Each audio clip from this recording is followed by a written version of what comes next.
कलयुग के इस समय में हम सभी अपने जीवन में आने वाले विभिन्न उतार चढ़ावों का सामना करते हैं, लेकिन कभी-कभी स्थिति इतनी गंभीर हो जाती है कि कोई समाधान नजर नहीं आता है। शायद भविष्य में ऐसी परिस्थितियों का सामना करने के लिए और हमारा मार्गदर्शन करने के लिए भगवान कृष्ण ने हजारों साल पहले महारथी अर्जुन से कुछ अमूल्य बातें कही थीं। सौभाग्य से हम आज भी उन बातों को समझ सकते हैं, हम उस ज्ञान को पढ़ सकते हैं। ज्ञान की वह शिक्षा आज भी गीता जैसे पवित्र ग्रंथ में संग्रहित है।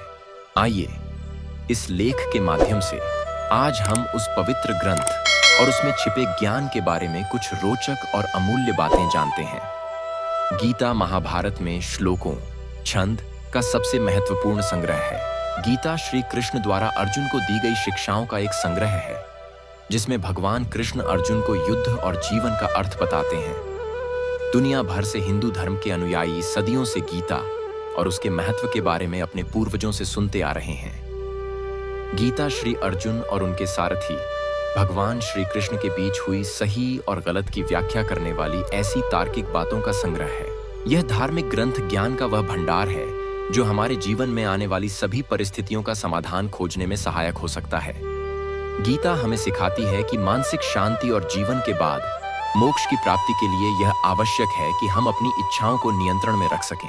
गीता यह भी सिखाती है कि मृत्यु का भय व्यर्थ है, क्योंकि मृत्यु हमारे शरीर में विराजमान आत्मा को कभी नहीं मार सकती। मृत्यु केवल मांसपेशियों से बने शरीर का अंत है।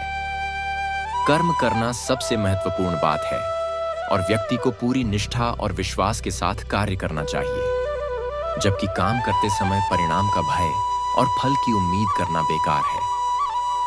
गीता यह भी सिखाती है, गीता के अनुसार ईश्वर हर क्षण हमारे साथ है और कण कण में विद्यमान है।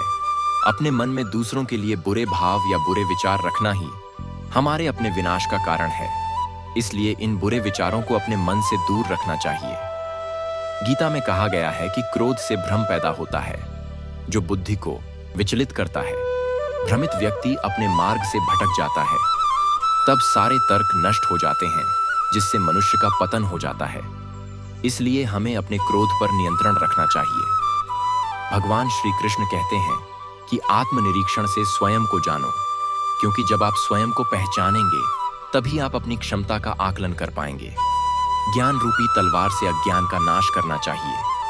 जब कोई व्यक्ति अपनी क्षमता का आकलन करता है तभी उसका उद्धार हो पाता है। भगवान श्री कृष्ण कहते हैं कि मृत्यु एक अपरिवर्तनीय सत्य है, लेकिन केवल यह शरीर नश्वर है। आत्मा अजर अमर है। आत्मा को कोई काट नहीं सकता, अग्नि जला नहीं सकती और जल उसे गीला नहीं कर सकता।